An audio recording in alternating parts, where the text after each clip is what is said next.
ध्येयं सदा परिभवगनमभीष्टदोहम् तीर्थास्पदं शिवविरञ्चिनुतं शरण्यम् वृत्तातिहं प्रणतपालभवादिभूतम् वन्दे महापुरुषते चरणारविन्दम् वंशीभूषितकरानवनीलदामा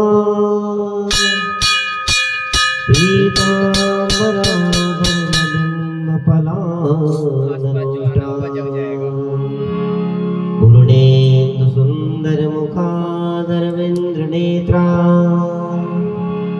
कृष्णा परं किमपि त्वमहं न जाने। कृष्ण त्वदीय पदपङ्कज पंजरान्ते अद्यैव मे विशतु मानसराजहंसा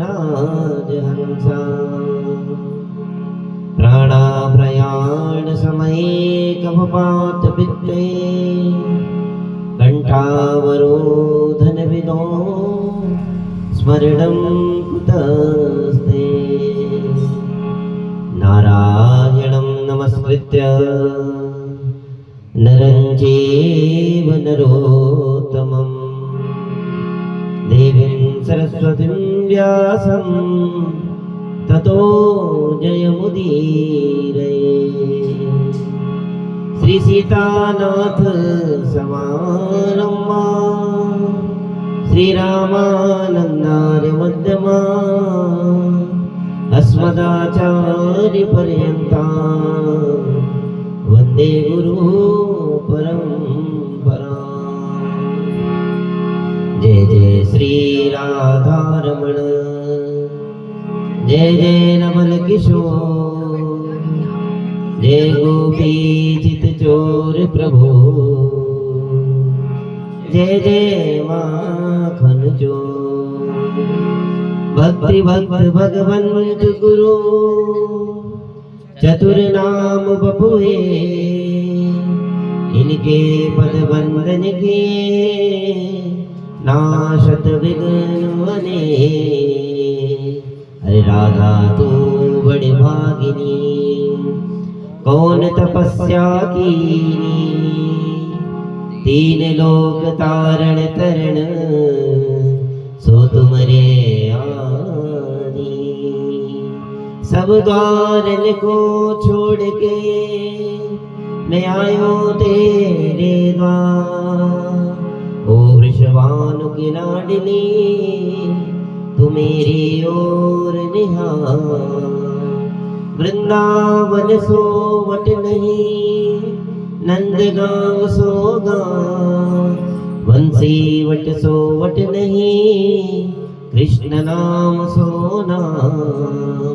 हाथ जोड़ विनती करूं धरो चरण में से ज्ञान भक्ति मोह दीजिए परम पुरुष जगदीश। सब कुछ दीनो आपनो भेंट करो ज्ञाना नमस्कार की भेंट लो जोड़ो दोनों हाथ। बोलिए श्री भक्तवत्सल भगवान की जय। श्री बांके बिहारी लाल की जय। नंदनंदन श्याम सुंदर भगवान की जय। आइए सभी लोग श्री हनुमान चालीसा जी का पाठ एक स्वर में करेंगे। श्री गुरु चरण सरोज रज निज मन मुकुर वरण हो वर विमल जस जो दावत फलचा। बुद्धिहीन तनु जान के सुमिरो पवन कुमार सुमिरो पवन कुमार बल बुद्धि हरो कलेश विकार। जय हनुमान ज्ञान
पथ निरंतर हनुमत तेरा। हनुमत से हनुमान सुरारे, मन क्रम वचन ध्यान जोरारे। सब राम तपस्वी राजा, इनके कार्य सकल तुम साजा। और मनोरथ जो कोई आवे, सोई अमित जीवन फल पावे। चारों युग प्रताप तुम्हारा, है प्रसिद्ध जगत उजियारा। साधु संत के तुम रखवारे, असुर निकंदन राम दुआरे।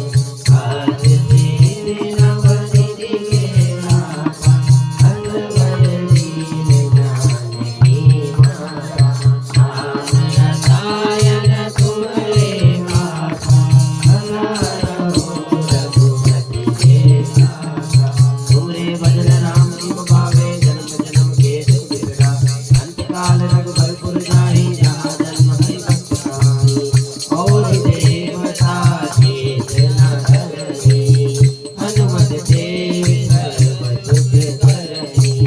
संकट कटे मिटे सब पीरा, जो तुझे हनुमत बल बीरा। जय जय जय हनुमान गोसाई, कृपा करो गुरुदेव की नाई। जो सतबार पाठ करे कोई, सुने बंदे महासुख होई। जो यह करे हनुमान चालीसा, होय श्वेत साखी गौरीसा। तुलसीदास सदा हरि तेरा, कीजे नाथ हृदय महडेरा। पवन तनय संकट हरण, मंगल मूर्ति गो। राम लखन सीता सहित हृदय बसो सुरभूप।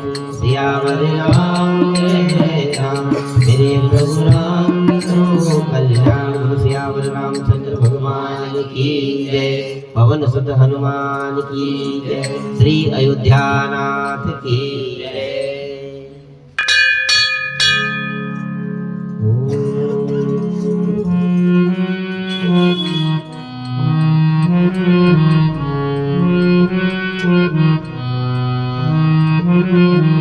बोलिए सद्गुरुदेव भगवान की जय। गुरुदेव सहारा बन जाओ, भगवान सहारा बन जाओ। गुरुदेव सहारा बन जाओ, भगवान सहारा बन जाओ। घटे भीतर घोर अंधेरा है, घट भीतर घोर अंधेरा है। गुरुदेव उजाला कर जाओ, गुरुदेव उजाला कर जाओ। भगवान सहारा बन जाओ, गुरुदेव सहारा बन जाओ। भव सागर नैया डूब रही, भव सागर नैया डूब रही। गुरुदेव किनारा बन जाओ, गुरुदेव किनारा बन जाओ। भगवान सहारा बन जाओ, गुरुदेव सहारा बन जाओ। भगवान सहारा बन जाओ। दिन बीत रहे हैं दरस बिना, दिन बीत रहे हैं दरस बिना। गुरुदेव हमारे आ जाओ, गुरुदेव हमारे जाओ भगवान सहारा बन जाओ, गुरुदेव सहारा बन जाओ। बोलिए सद्गुरुदेव भगवान की, नंद नंदन श्याम सुंदर महाराज की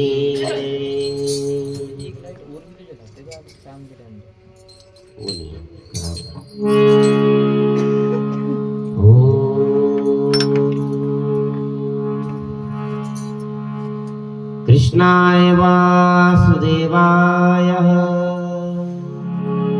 हरये परमात्मने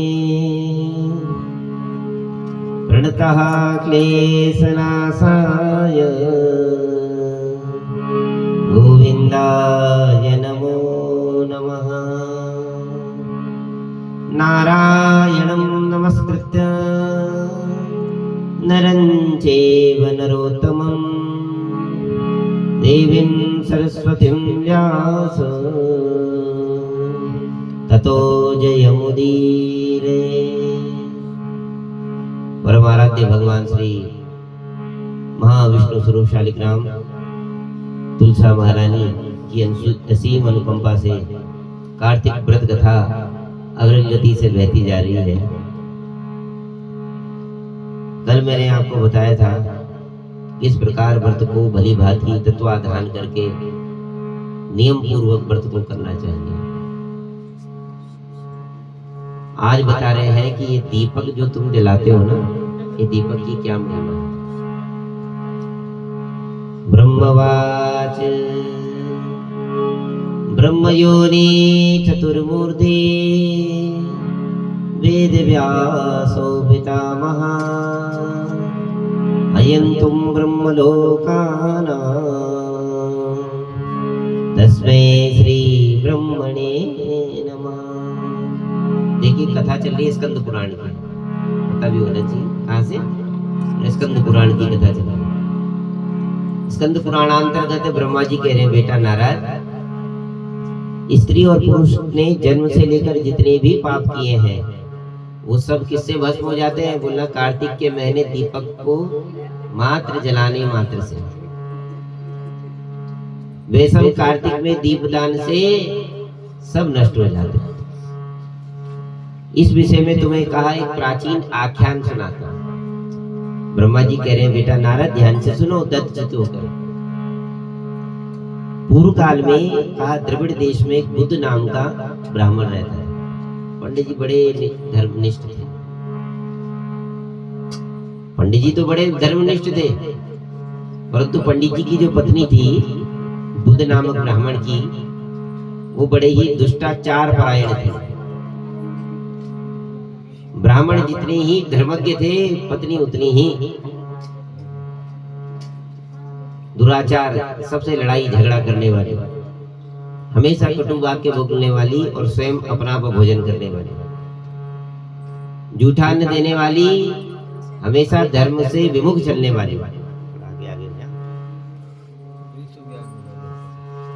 तो इसके संसर्ग दोष से कहते हैं, जब पत्नी उटपटांग काम करती है तो पति की आयु क्षीण हो जाती है। पति की आयु क्या हो जाती है? बोला वो क्षीण हो जाती है। तो क्या हुआ? संसर्ग दोष से पति की आयु क्षीण हो गई और वो मृत्यु को प्राप्त हो गई। पंडित जी की अकाल मृत्यु हो गई। अब पति के मरने पर वो तो पंडित जी तो बड़े धर्मात्मा थे, विशेष रूप से पंडित जी गए, जब शरीर भस्म हुआ तो अपने अपने शुभ कर्मानुसार पंडित जी को सदगति प्राप्त हुई और वो भगवान के धाम में चले गए, क्योंकि वो तो धर्मपरायण थे। और पति के जाने के बाद ब्राह्मणी क्या हुई? विशेष रूप से व्यभिचार में लग गई। उसको लोक निंदा की तनिक भी चिंता नहीं थी। और पंडित जी की पत्नी का ना ही कोई पुत्र था, ना कोई बंधु था, ना ही परिवार में कोई बचा था जो से इस काम में रोकते। वे सदा क्या करती थी? बोला सदा भिक्षा का अन्न खाती थी, मांगा हुआ अन्न। तो अपना बनाने का तो साधन था नहीं, भिक्षा करना, तो भिक्षा करना हमेशा झूठा होता है। लोग अपना बनाया हुआ ही तो देते हैं, बचा बचा। कोई होगा जो शुद्ध कराए, वो तो बार बार थोड़ी कराता है। भंडारे भी रोज थोड़ी चलते हैं, कभी कभी चलते हैं। तो हमेशा भिक्षा के अन्न को ग्रहण करती थी। अपने हाथ से बनाया हुआ शुद्ध स्वरूप अन्न को कभी नहीं खाया, मांग कर ही खाती थी। और हमेशा तीर्थ यात्रा से दूर रहती। तीर्थ यात्रा करने से भी पाप बहुत भस्म होते हैं, इसलिए तीर्थ में निरंतर आपको जाते रहना चाहिए। हरिद्वार जाओ, ऋषिकेश जाओ, बद्रीनाथ जाओ, केदारनाथ जाओ, बालाजी जाओ, खाटू नरेश जाओ, है ना, जहाँ आपको सुलभ लगे, क्योंकि हम तो हैं ही तीर्थ में। स्थान तीर्थ से कम थोड़ी है, उत्तर भारत है, इसको बोले देवभूमि उत्तराखंड। तो हमेशा तीर्थ यात्रा से दूर रहते। उसने कभी कथा भी नहीं सुनी। एक दिन तीर्थ यात्रा में लगा हुआ कोई एक विद्वान ब्राह्मण आया, और उस ब्राह्मण का नाम था कुत्स। अब जब वो ब्राह्मण आया, उस ब्राह्मण ने आके क्या देखा कि ब्राह्मणी बड़े व्यभिचार में लगी हुई है। पंडित जी को बड़ा ही, दूसरे ब्राह्मण ने जब उस ब्राह्मण की पत्नी को देखा, उन्होंने कहा यार ये तो बड़ा ही मुश्किल हो गया, क्या करें। उनको ब्राह्मण की पत्नी, क्योंकि ब्राह्मण की पत्नी का स्वरूप कहा भाई इसके ललाट में तेज तो है, पर इसके कर्म ठीक नहीं है, क्या करा जाए। अब पंडित जी से रहा नहीं गया। उन्होंने कहा चलो, वैसे तो ब्राह्मण बोलता नहीं। उन्होंने कहा इसके लिए तो बोलना पड़ेगा, क्योंकि एकदम स्त्री जिससे परिचय ना हो, एकदम उससे थोड़ी बोला जाता है। जिसे तुम जानते नहीं, पहचानते नहीं, उससे राम राम नहीं, किसी से राम राम नहीं, किसी से कुछ नहीं, तो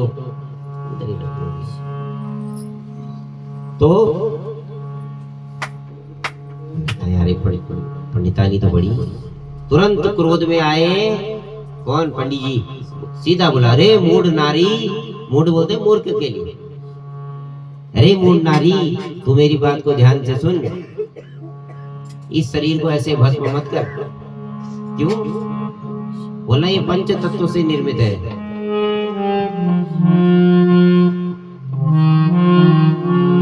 तुलसी बाबा ने बहुत अच्छी बात की, चिति जल पावक गगन समीर, पंच रचित यह अदम शरीरा, पंच रचित यह अदम शरीरा।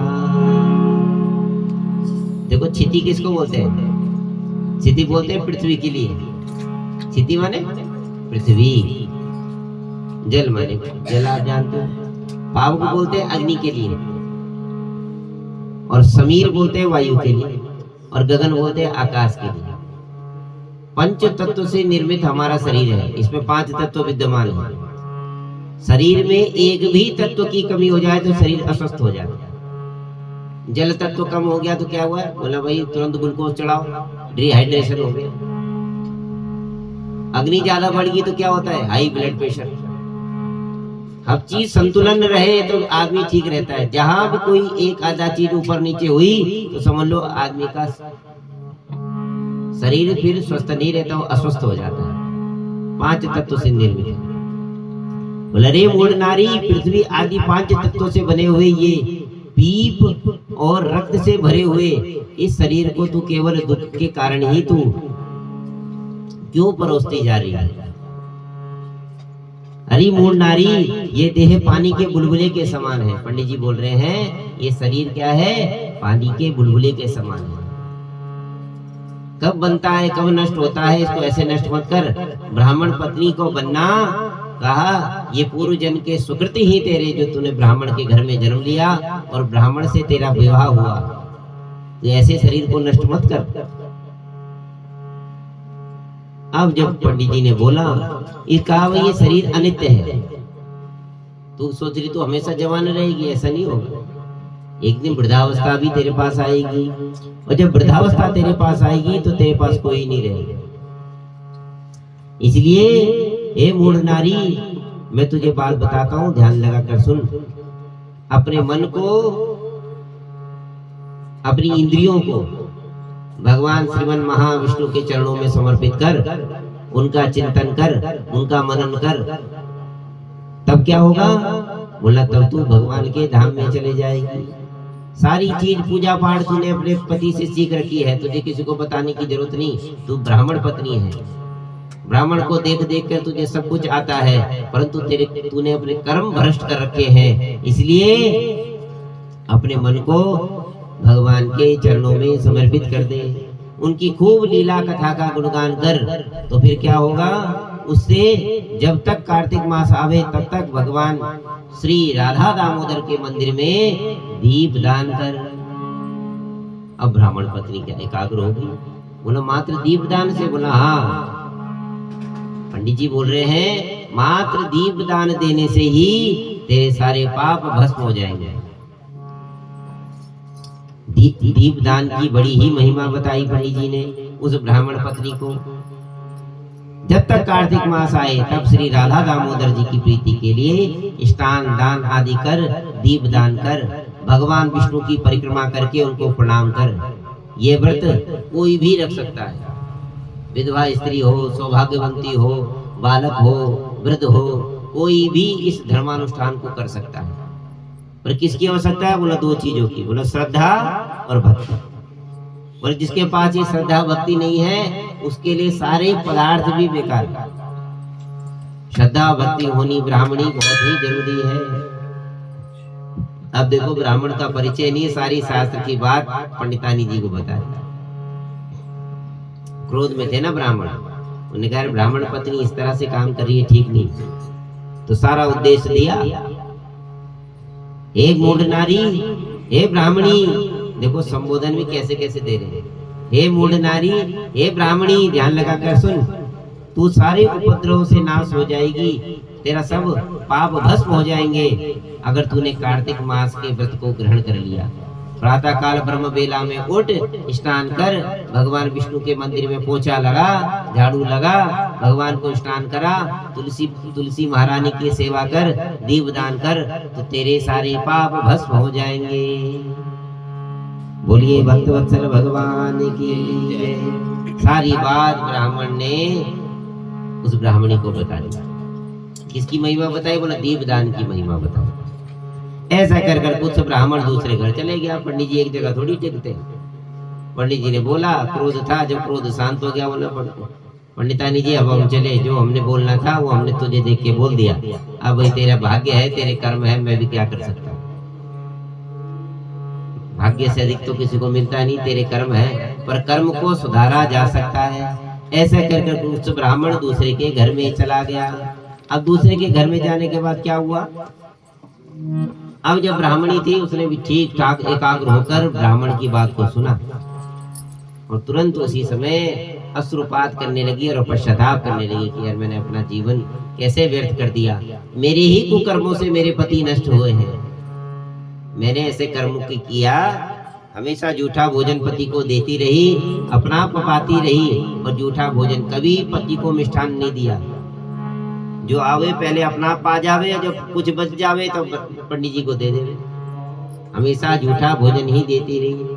नियम क्या है? पहले पति को परोसा जाए, बच्चों को परोसा जाए, उसके बाद जो अवशिष्ट अन्न वो गृहिणी ग्रहण करती है। अवशिष्ट माने बचा हुआ। मेहमान उसको बोलते थे जो बिना बुलाए आ जाए। मेहमान का मतलब क्या होता है? मेहमान शब्द का मतलब ये था कि तुम्हें सूचना न दे और तुम्हारे खाने के टाइम पे वो घर में पहुंच जावे और तुमने अपना आधा, 4 रोटी तुम्हारे पास है, मेहमान आ जावे भूखा प्यासा, 2 रोटी तुमने उसे परोस दी, उसको मेहमान बोला।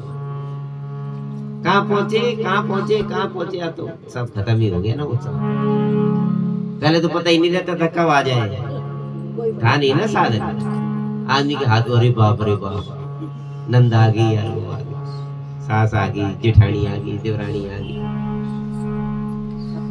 पहले प्रेम में भी बहुत था, धीरे धीरे पैसों की अधिकता में धीरे धीरे प्रेम में भी कम होता जा रहा है। हाँ, ये सब ठीक बोला आंटी ने, ये मोबाइल ने सब खत्म कर दिया। देखो जितना सुलभता के लिए बनाया गया था उतना इसके दुष्परिणाम भी है।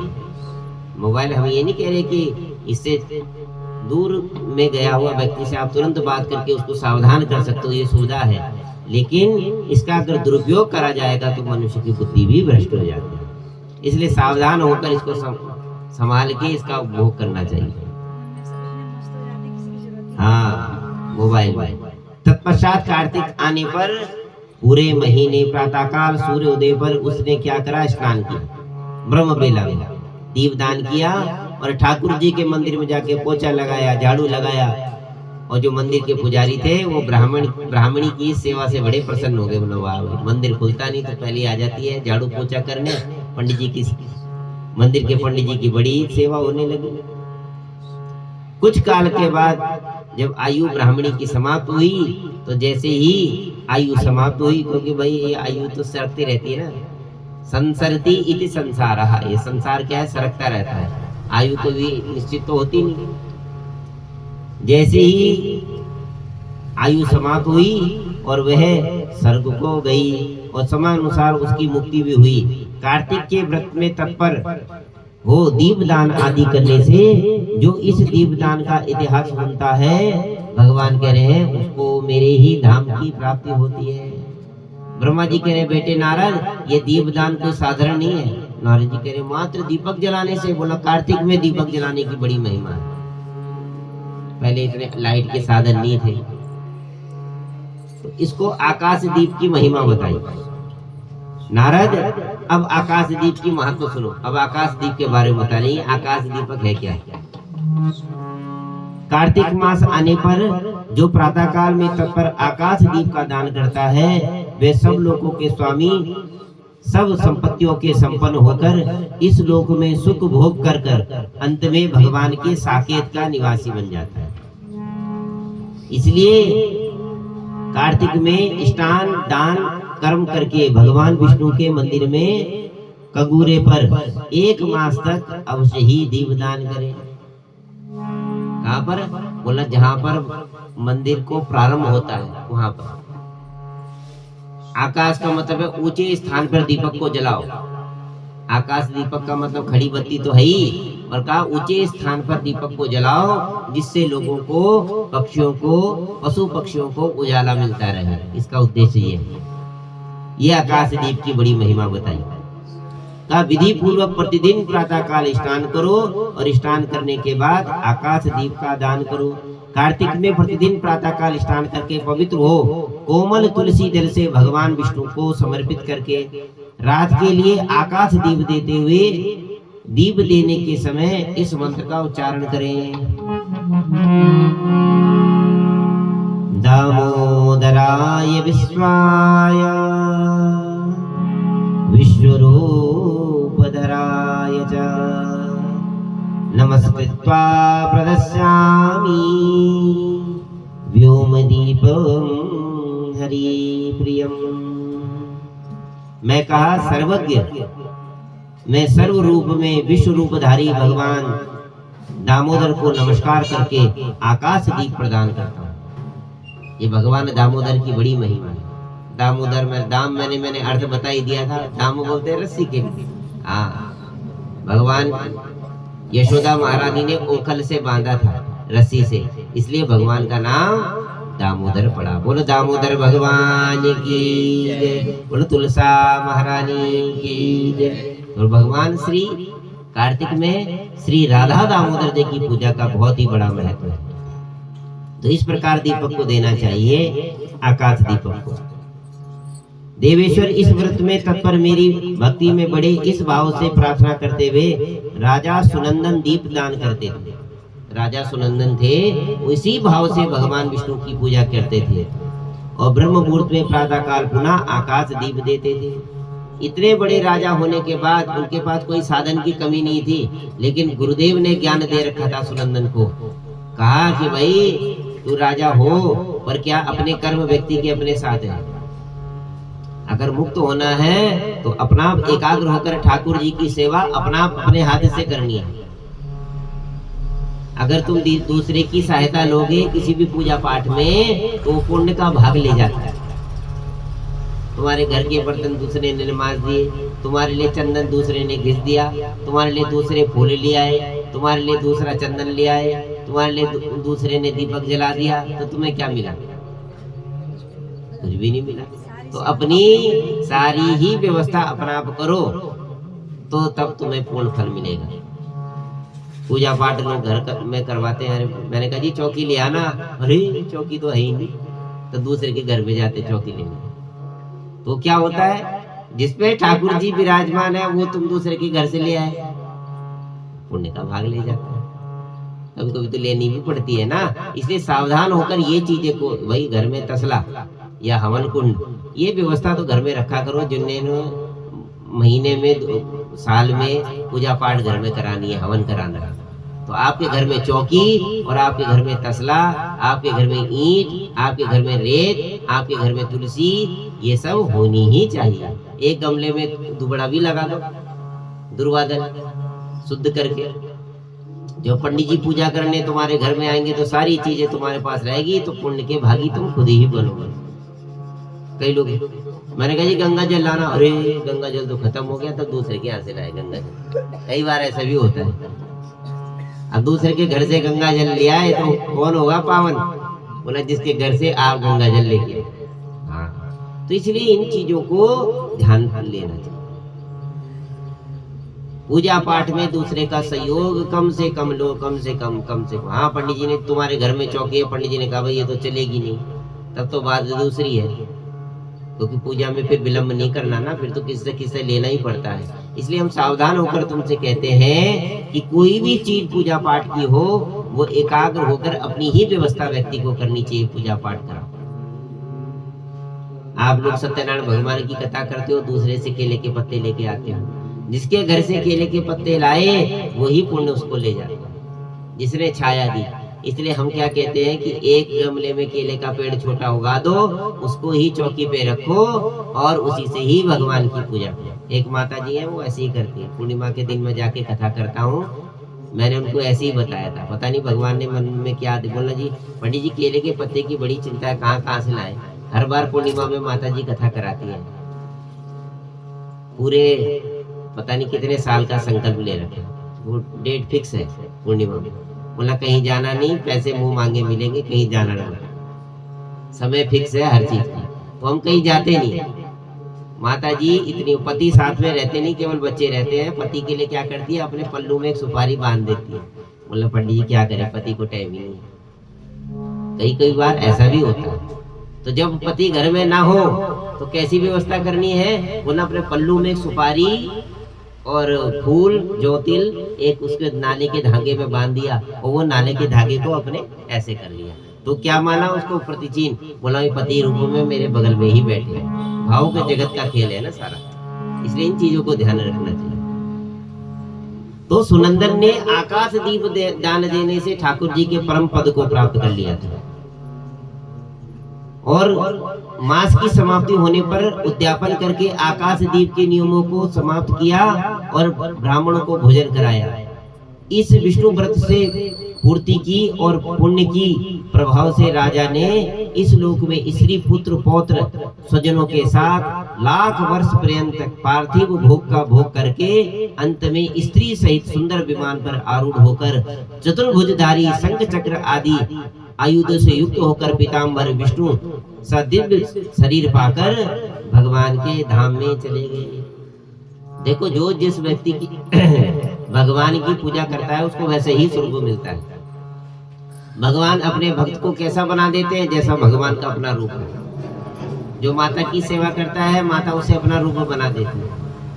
कोई भैरव जी की आराधना करता है, भैरव, कोई हनुमान जी की आराधना करता है, कोई उगड़दानी भगवान भोलेनाथ की आराधना करता है। तो रसिकों का अपना अपना स्वाद है, क्योंकि क्या है, शिव द्रोही मम दास कहावा, कहा जो शिव की निंदा करेगा और मेरी पूजा करेगा उसे मैं कदापि आशीर्वाद नहीं दूंगा। इसलिए शिव जी का अपमान मत करना। विष्णु के भक्तों को बताया सावधान, और शिव जी ने कहा भाई मेरा भक्त बनना है तो सबसे पहले भगवान नारायण की पूजा करो। तो नारायण की पूजा करने के बाद नारायण के मंत्रों से जो भगवान शंकर की पूजा करते हैं तो भोलेनाथ बहुत जल्दी खुश हो जाते हैं। वे विष्णु लोक में भगवान विष्णु के समान ही सुख उपभोग पाकर अंत में भगवान के साकेत चले जाते हैं। अतः कार्तिक मास में दुर्लभ मनुष्य जन्म को पाकर भगवान विष्णु का जिसने आकाश दीप दान नहीं किया उसे मनुष्य कैसा कहा जाएगा। जो संसार में भगवान विष्णु की प्रसन्नता के लिए आकाश दीप देता है वे कभी अत्यंत क्रूर मुख वाले यमराज का दर्शन नहीं करता। बोला भाई नियम क्या बताया, ध्यान से सुनो। एकादशी से तुला राशि के सूर्य में, एकादशी आने से, जब एकादशी हो, कौन सी, अब जो अभी एकादशी गई, उस एकादशी से जब सूर्य तुला राशि में हो, तुला राशि के मतलब संक्रांति तक, पूर्णिमा तक, लास्ट जब सूर्य तुला राशि में रहे तब तक। और फिर दूसरा नियम बता रहे हैं, पूर्णिमा से लक्ष्मी के साथ भगवान विष्णु की प्रसन्नता के लिए दीप को आरंभ करें। तो इस बार हमने पूर्णिमा से कथा को प्रारंभ किया। दो नियम बताए ना। नमः पृथ्वीभ्य पेतभ्य नमो धर्म विष्णवे नमो यमाय रुद्राय कांताय कांतारापतये नमः। सबसे पहले क्या बोला, बोलो पितरों को नमस्कार है, प्रेतों को नमस्कार है, धर्म स्वरूप विष्णु को नमस्कार है, यमराज को नमस्कार है, दुर्गम पद में रक्षा करने वाले रुद्र भगवान को नमस्कार है। बोलो उमापति महादेव की। इस मंत्र से जो मनुष्य पितरों के लिए आकाश दीप दान करते हैं उनके वे पितर नरक में हो तो भी उत्तम गति को प्राप्त हो जाते हैं। जो देवालय में नदी के किनारे सड़क पर नींद लेने के स्थान पर सर्वतोमुखी लक्ष्मी का उपभोग हो जाता है, जो इन स्थानों में कभी आप झंडे में जाना, वो झंडे में जाना, तुम देखोगे चौराहे पे दीपक जले रहते हैं। लोग सोचते हैं वो टोटका कर रखा, वो टोटका नहीं कर रखा। बोला कार्तिक के महीने चौराहे पर, नदी के किनारे, घर के आगे, घर के पीछे, घर की दीवारों पर बोला दीप दान देना चाहिए। यह आकाश दीप की बड़ी महिमा बता रहे हैं। इस मंत्र से जो मनुष्य भगवान की पूजा करता है वो उत्तम गति को प्राप्त कर लेता है, चतुर्मुख लक्ष्मी प्राप्त कर लेता है। जो ब्राह्मण या अन्य जाति के मंदिर में दीपक जलाता है वे विष्णु लोक में प्रतिष्ठित हो जाता है। जो कीट कांटों से भरी हुई दुर्गम झाड़ियों में ऊंची ऊंची जगह पर दीप दान करता है उसका परिवार कभी भी क्या है, नरक में नहीं पड़ता है। इस बात में कोई भी संशय नहीं है। धर्मानंद आकाश दीप दान के प्रभाव से श्रेष्ठ विमान पर आरूढ़ विष्णु लोक के प्रभाव से विष्णु लोक को प्रस्थान किया था। जो कार्तिक में हरिबोधनी एकादशी को भगवान विष्णु के आगे कपूर का दीपक जलाते हैं उसके क्या हुए, समस्त पाप भस्म हो जाते हैं। इसलिए अपने घर से ये नहीं कि मंदिर का सामान ले रहे। कई लोग क्या करते हैं, मंदिर के ही पत्ते तोड़े, मंदिर का ही लोटा लिया, मंदिर का ही जल लिया, मंदिर का ही चंदन घिसा, तो वही पंडित जी को पुण्य चले जाएगा।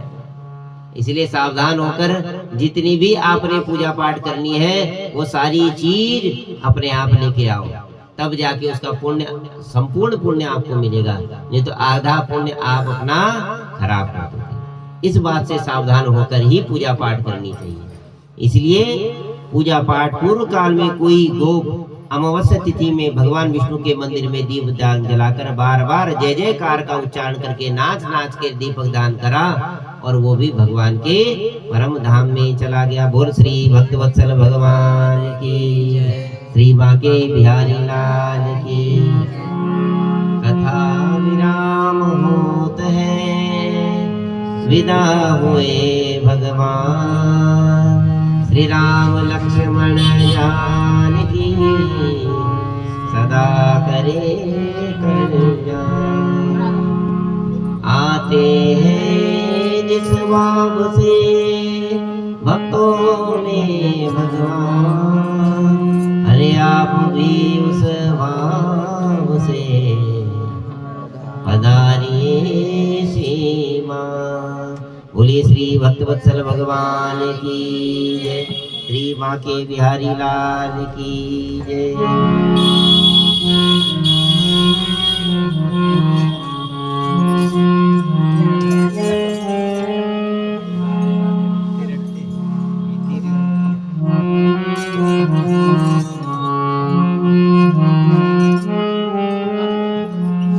बोल बरसाने वाली की जय, बरसाने में बंगला देखा, ओ बरसाने में बंगला देखा, बंगला राधा रानी का। बरसाने में बंगला देखा, बंगला राधा रानी का। बरसाने में बंगला देखा, बंगला राधा रानी का।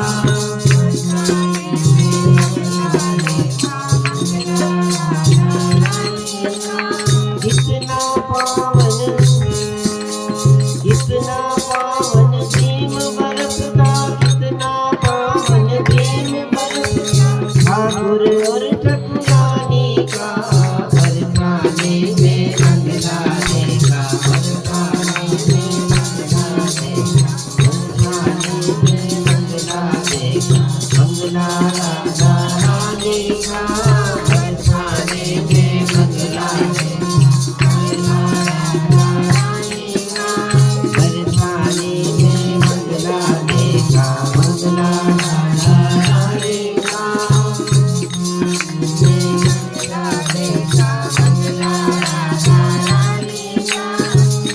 खटोले बरसाने के बैठ बधैया गाए हो। उड़न खटोले बरसाने के बैठ बधैया गाए हो। गहरे के छवि निहार, गहरे के छवि निहार, नैनन बीच समाए हो, नैनन बीच समाए हो। धन्य हुआ ये जीवन सारा, धन्य हुआ ये जीवन सारा, प्यार तुम्हा महारानी का। धन्य हुआ ये जीवन सारा, प्यार तुम्हा महारानी का। बरसाने में बंगला देखा, बंगला राधा रानी का। बरसाने में बंगला देखा, बंगला राधा रानी का। आंखें चार हुई तो टप टप, आंखें चार हुई तो टप टप, हसवन धार बहाए हो। आंखें चार हुई तो टप टप, हसवन धार बहाए की। प्रेम भाव का उठा है डोला, प्रेम भाव का उठा है डोला। झूठी किस्मत की बदली हो, झूठी किस्मत बदली हो। ठोकर जैसे मुझको निकला, ठोकर जैसे मुझको निकला, आंचल राधा रानी का। ठोकर जैसे मुझको निकला, आंचल राधा रानी का। बरसाने में बंगला देखा, बरसाने में बंगला देखा, बंगला राधा रानी का। बरसाने में बंगला देखा, जन्म जन्म लहरी कृपाए, जन्म जन्म लहरी कृपाए। कुंज किशोरी पाँव में, कुंज किशोरी पाँव में। विचार हूँ इन पद कमलों में, विचार हूँ इन पद कमलों में। करणामृत रज पाँव में, करणामृत रज पाँव में। तन मन हारा हाल कहूँ क्या, तन मन हारा हाल कहूँ क्या। होठ कहाँ गुण जानी का, तन मन हारा हाल कहूँ क्या। होठ कहाँ गुण जानी का। बरसाने में बंगला देखा, बंगला राधा रानी का। बरसाने में बंगला देखा, बंगला राधा रानी का।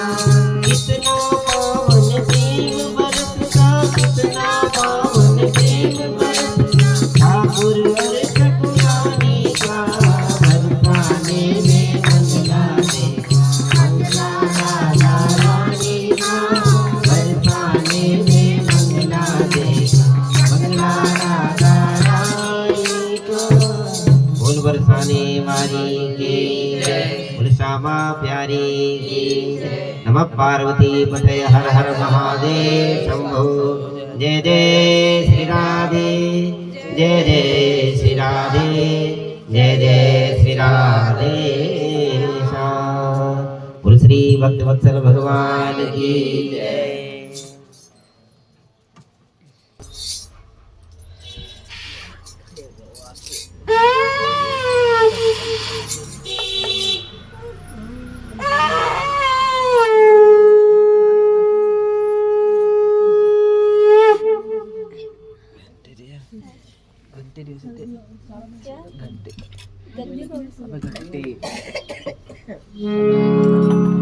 ओम ज्वालाधरालमितुग्राम शेषासुरशूदनं त्रिशूलं पादुनो भीते भद्रकाली नमोस्तुते। सभी भक्तजन एक एक करके आरती करेंगे, सारे लोग आगे ना हो। ओम जय जगदीश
महारानी की जय। ओम जय गंगे माता मैया जय गंगे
बोल वृंदा महारानी की जय।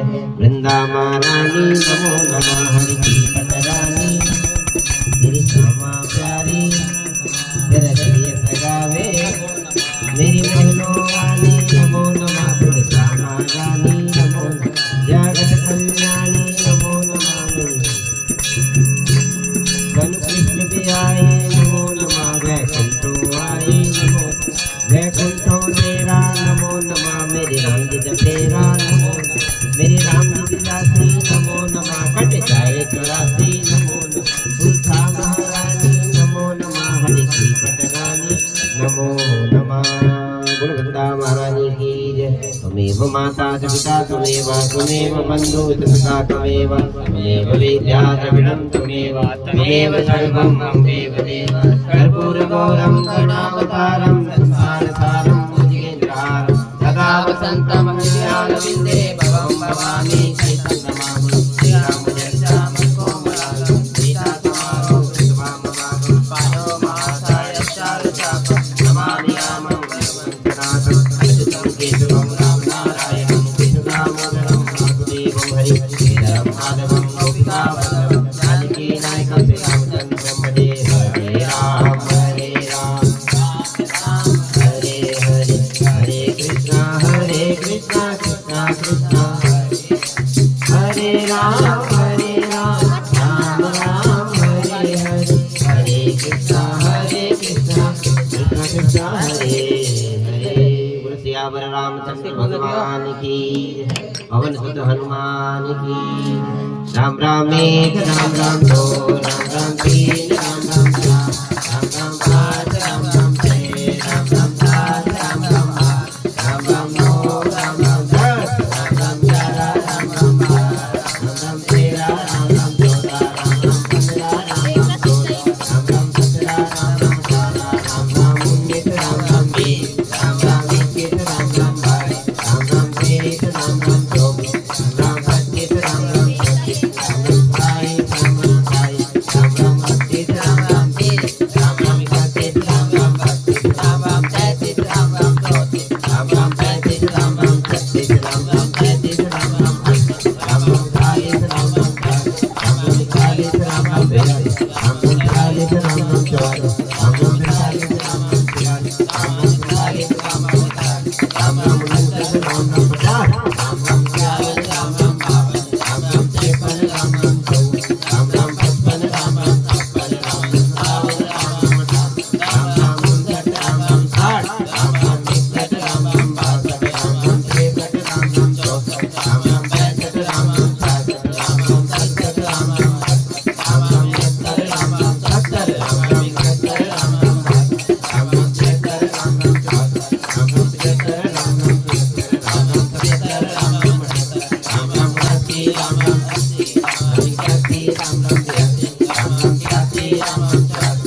राम राम 94 राम राम 94 राम राम 95 राम राम 94 राम राम 97 राम राम 98 राम राम 99 राम राम 100 राम राम 1 राम राम 2 राम राम 3 राम राम 4 राम राम 5 राम राम 6 राम राम 7 राम राम 108 तुलसीपति रामचंद्र भगवान की जय। बोल गणेश महाराज की जय। जगन्नी दम्बा मैया की, आशुतोष भगवान शिव शंकर की, सच्चे दरबार की, गौ माता की, गंगे मैया की, उत्तराखंड धाम की, श्री बद्री विशाल भगवान की, केदारेश्वर महादेव की, बालाजी सरकार की, शनिश्वर महाराज की, जगन्नाथ भगवान की जय जय।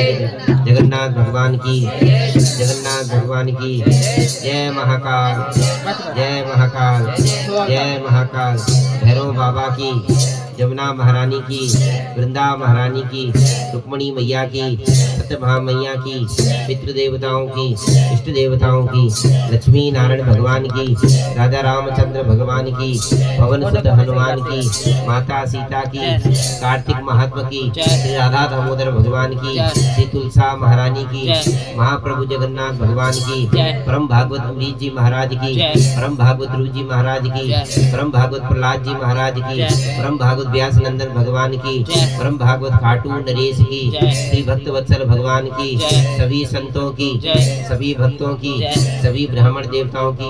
पार्वती पते हर हर महादेव शंभो। जय जय श्री राधे, जय जय श्री राधे, जय जय श्री राधे श्याम। आओ भोग लगाओ सब जग के स्वामी प्रभु, आओ सब जग के स्वामी। ओ बिलनी के वेर सुदामा के तंदुर, बिलनी के वेर सुदामा के तंदुर, ऊँचे ऊँचे भोग लगाओ सब जग के स्वामी प्रभु, आओ भोग लगाओ सब जग के। ओ दुर्योधन का मेवा खाना, दुर्योधन का मेवा खाना, ओ सागरे दुरे दरबार सब जग के स्वामी प्रभु, आओ भोग लगाओ सब जग के स्वामी। ओ सारी संगत की ये हो अर्जी, आगे नाथ तुम्हारी मर्जी, सबको दरस दिखाओ सब जग के स्वामी प्रभु, आओ भोग लगाओ सब जग के स्वामी। पूरब पश्चिम उत्तर दक्षिण, पूरब पश्चिम उत्तर दक्षिण, चारों दिशाओं से आओ सब जग के स्वामी प्रभु, आओ भोग लगाओ सब जग के स्वामी। ऐसा भोग लगाओ मेरे स्वामी, ऐसा भोग लगाओ मेरे ठाकुर जी, सब अमृत हो जाए सब जग के स्वामी प्रभु, आओ भोग लगाओ सब जग के स्वामी। जो कोई इस भोग को खाए, जो कोई इस भोग को खाए, कोई धर्म पद पावे सब जग के स्वामी प्रभु, आओ भोग लगाओ सब जग के स्वामी। बुलंदपुरना महारानी की जय, श्री भक्तवत्सल भगवान की जय। जय जय श्री राधे, जय जय श्री राधे, जय जय श्री राधे श्याम। हे नाथ, हे मेरे नाथ, मैं आपको भूलूं नहीं। हे ठाकुर, हे मेरे ठाकुर, आप हमारे हो, हम आपके हैं।